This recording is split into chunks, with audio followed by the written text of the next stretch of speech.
Hello everyone, welcome back to Basketball Bricks, and today we are finally taking a look at the brand new and very anticipated LEGO Star Wars ATTE Walker set. This set comes with 2 builds, 8 minifigures. Let's jump right into this. Alright, let's start off here with the builds in this set. Quickly starting off with this small spider droid. Cool addition to the set. It's, nothing innovative, nothing we haven't seen before, just a spider droid. Nice addition. Alright, now onto the star of the show. The ATTE Walker. First of all, I'd like to commend LEGO on, there's surprisingly not a whole lot of gaps here. While there are gaps, there is some light coming in. Overall, considering everything here, it's pretty closed up, and in the exterior there are a couple of cool features. Of course, we have the gun here, which for the first time ever, I actually have a piece missing from a LEGO set. At least I can't find it. Just right up here at the gun here. Thankfully, it's not something major, and I'm not mad about that because, there's going to be a missing piece every now and then. When LEGO is making thousands of there are thousands of ATTE walkers being made, there's going to be a fluke here and there, so I'm not really mad about that. Quite a few turrets. Of course, we have the classic 4 turrets, one of the staples of the ATTE walker. We have 2 on the back. I believe that they've been using these same ball joints from the very first ATTE walker, so that's good. Of course, the carrying handle, which is cool. I love the carrying handle. You know why? Because I think it's really great, not only for moving around, but also for play, because it really allows you to replicate like a hot drop into the battlefield, so I think that's cool. Alright, but where this set really shines is the interior space. Let's start off with the back here, which is properly called the butt. And, you just can open all of this up, all of that, just wide open. And honestly, the interior space is really well done here. So we have 5 seats for figures here. One of the seats has a bit of a control yoke to arm some of the guns, some of the turrets in the back. We have a little bit of some room, a small little weapon holder there. It took me a while to come up with that word. Small little weapon holder, and once again, seats for 5 figures, and of course, the classic LEGO coffee mug. But that's not all, because even though there are seats for 5 figures here, there's room for about 3 more. Just in the back, you could theoretically put around 8 figures. Even though there's only seats for 5, you could stand 2 more and sit 1 more. So, yeah, 8 figures just in the back. That's good, because this is a troop transport, and already we are transporting a lot of troops. We're already transporting 8 troops, and of course we have the spot for the figure up top here. And then we get to an interior space, which I actually wasn't aware about. They don't show this on the box or any of their promotional material. You can lift this up, and then you can just kind of move some of these panels out a little bit. And they actually use the space right here, which is awesome. I didn't expect any of this, and they used it a lot better than I thought. Previously, I would expect LEGO to maybe put some extra spring-loaded shooters or stud shooters in here, but no. This can hold, theoretically, 5 figures. We have, of course, we have a removable thing here, which is good, as you don't have to get your fingers in here to try to put the figures. You can just remove this. You have a spot for 2 figures and a wrench to work on the thing. Then you have, of course, a spot for a thermal detonator rack, and a crate which has some binoculars in it. Once again, you removed all of that, and you have spaces for about 3 more figures. 8 figures, 5 figures. Oh my gosh, there are so many places to put figures in here, which is, I couldn't ask for any more. 8, 5, you can put a figure in here. You can, of course, put a figure up here in the cockpit, which can hold a figure. Wouldn't really ask for any more than 1 here, considering the space. So, oh my gosh, that is so many figures.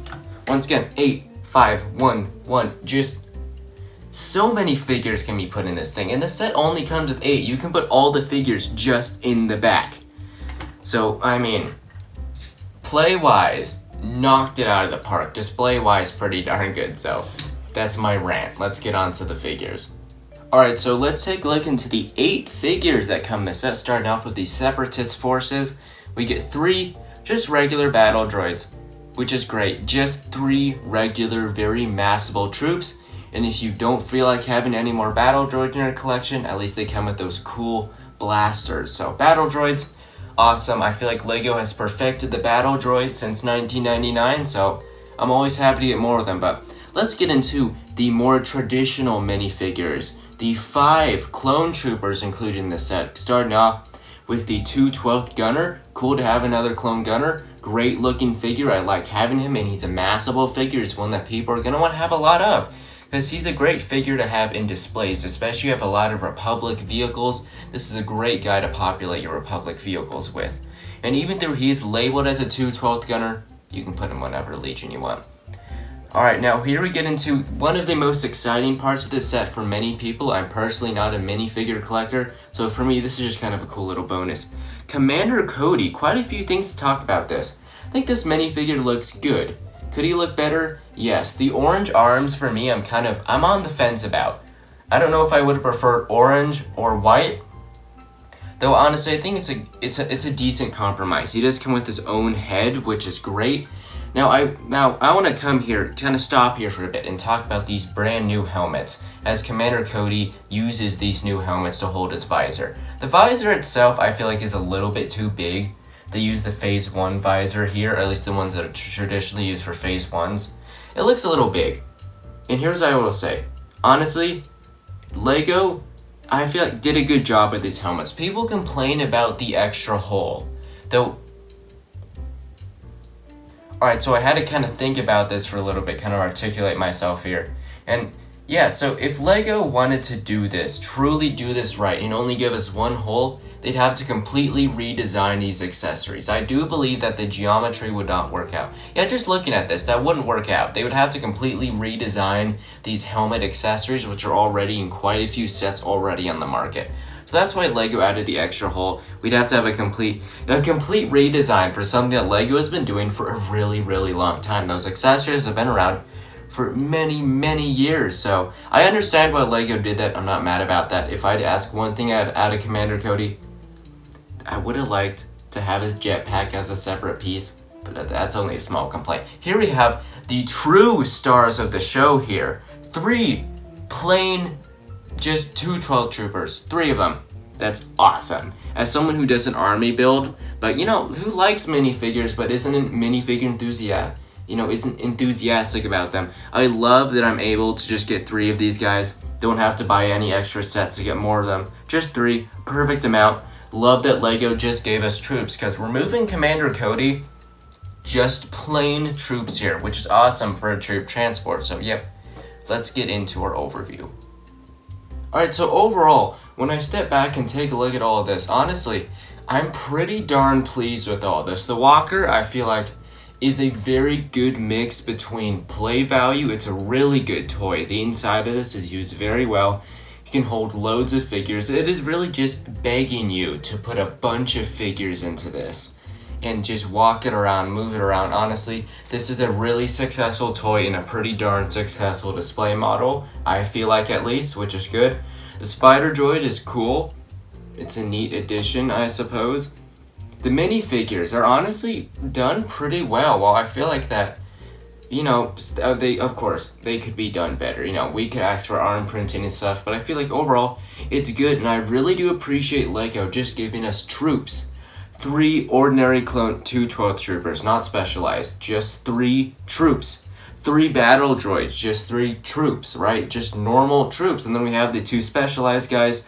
The gunner, which, while the gunner is a specialized trooper, you can still have like 20 of these, and I think you can still be pretty happy with that. And of course we have Commander Cody, a good figure and a good addition. But I will say here, don't buy this set just because of these minifigures. If you, honestly, I feel like, this is better than the figures. I don't know if that's, once again, I'm not like a huge clone guy, honestly. Maybe some of that's coming through here, but I feel like this is the star of the show here, not Commander Cody. Commander Cody's a really nice addition, but I feel like the ATTE Walker is really what's done very well here. So overall, even though this has a pretty steep price point, honestly, I feel like I'd recommend this set for most people. Unless you really don't care about the source material, then of course don't get it. If you like the source material here, I think this is a great set for both children, collectors of all sorts. So sorry about that, but thankfully I was just at the end of my sentence there. And with that, everyone, that's going to do for my quick look at the new LEGO Star Wars ATTE. Of course, if you enjoyed this video, Hey, consider leaving a like, subscribe, Discord, you know what to do, and I hope to see you in my next video. Bye.